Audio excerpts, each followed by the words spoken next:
Alarms tore through the ship before I even opened my eyes. Red light spilled across the walls of my quarters, and the deck shook under my feet. Something had struck the hull, something big. My name is Ellen Marsh, and for 3 years, I had been the quiet supply officer on the transport ship Horizon Path. I checked inventory. I filled out forms. I stayed out of everyone's way. Nobody on this ship knew who I really was, and I had worked very hard to keep it that way. I grabbed the wall and pulled myself into the corridor. Crew members ran past me in both directions, shouting orders that made no sense.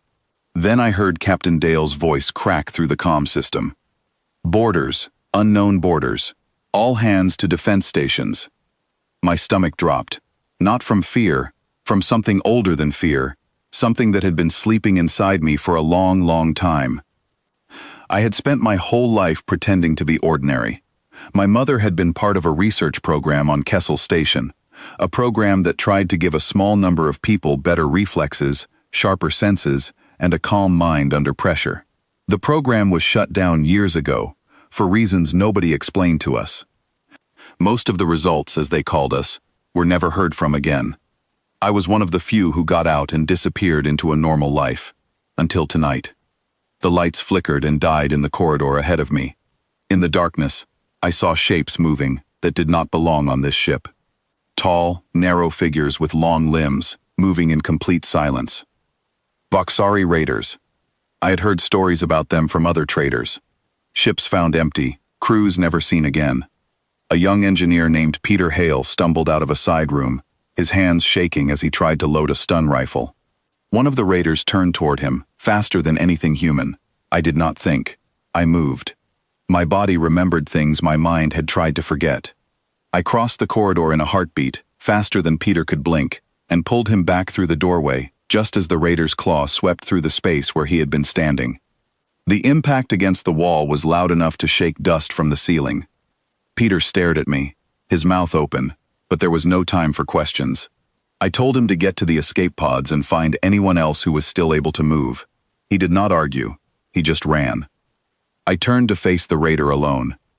For years I had trained myself to walk slowly, to speak softly, to blend into every room I entered.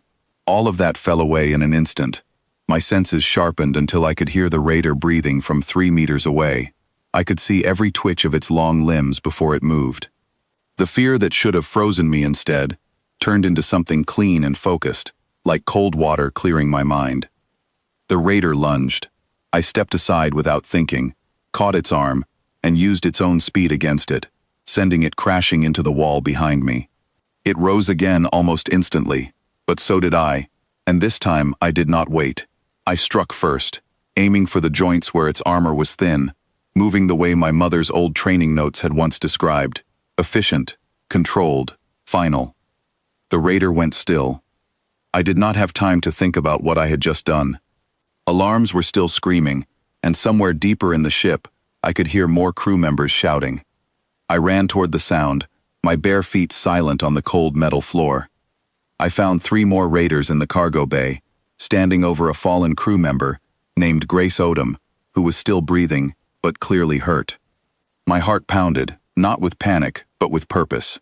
I stepped into the doorway and let my presence be known. One of the raiders turned first, and in that moment, I saw something flicker across its strange, narrow face. Surprise. It had expected easy prey. It had expected silence and stillness and fear. Instead, it got me. I moved between them before they could organize, using the tight space of the cargo bay to keep them from surrounding me. Every movement I made was small, quick, and precise. Nothing wasted, nothing wild. My training had taught me that panic gets people killed, but calm, focused action could turn the tide of any fight. I trusted that training completely, and it did not fail me. Within a few short minutes, the cargo bay was quiet. Grace was still breathing, and I dragged her toward the wall, propping her up safely before checking the rest of the room. The raiders that remained had retreated, and I could hear the distant thud of their transport detaching from our hull, giving up on a ship that had turned out to be far more dangerous than they expected.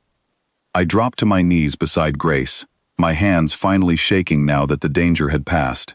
Adrenaline drained out of me all at once, leaving my whole body trembling.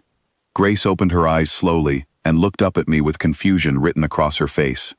"You're the supply officer," she whispered. "Ellen, right? What just happened?" I did not know how to answer her. For 3 years I had kept my true self hidden, tucked away behind spreadsheets and inventory lists, because I was afraid of what people would think if they knew what I really was. But hiding had nearly cost lives tonight, and I realized in that moment that pretending to be ordinary was not protecting anyone. It never had been. Captain Dale found us a few minutes later, along with Peter and 2 other crew members who had survived by following my instructions. The captain looked at the fallen raiders scattered around the cargo bay, then looked at me, and for a long moment nobody said anything at all. "I'm sorry I never told you what I was," I said quietly. "My mother was part of an old research program. They changed people like me before we were even born. Better reflexes, better instincts under pressure. I was told to keep it a secret, so I did, for years, because I was afraid of how people would react." Captain Dale crossed the cargo bay and knelt down beside Grace, checking her pulse before turning back to me. His expression was not fear or suspicion, the way I had always imagined it would be. It was something closer to relief. "You saved this crew tonight," he said. "Whatever you are, that is what matters to me. Nothing else." Word of what happened spread quickly through the ship, and I braced myself for the crew to treat me differently, to keep their distance the way I had always feared. Instead, something unexpected happened. Peter started sitting with me during meals, asking careful questions about my training, genuinely curious rather than afraid. Grace, once she recovered, thanked me every single day for the rest of that voyage, and meant it every time. I realized then that I had spent years being ordinary out of fear, when the truth was that people did not need me to be ordinary. They needed me to be exactly what I was, when it mattered most. Weeks later, as the Horizon Path continued its long journey through open space, a formal message arrived from a fleet command station. Word of the failed raid had reached further than I expected, and my identity along with it. I feared the message would demand my quiet removal, the way my mother had always warned it might. Instead, it was an apology, a long overdue one, from people who had shut down the program decades ago and never properly accounted for those of us left behind. Along with the apology came a request, not a demand, asking whether I would be willing to help train others who might be facing threats like the one we had survived. I thought about my old life, the quiet desk, the careful routines, the years spent trying to disappear into the background of every room I entered. Then I thought about Peter's steady questions over dinner, and Grace's gratitude, and the calm clarity I had felt standing in that cargo bay when everything else had fallen apart. I said yes. Nobody on the Horizon Path ever looked at me as simply the quiet supply officer again, and for the first time in my entire life, I did not mind being seen at all.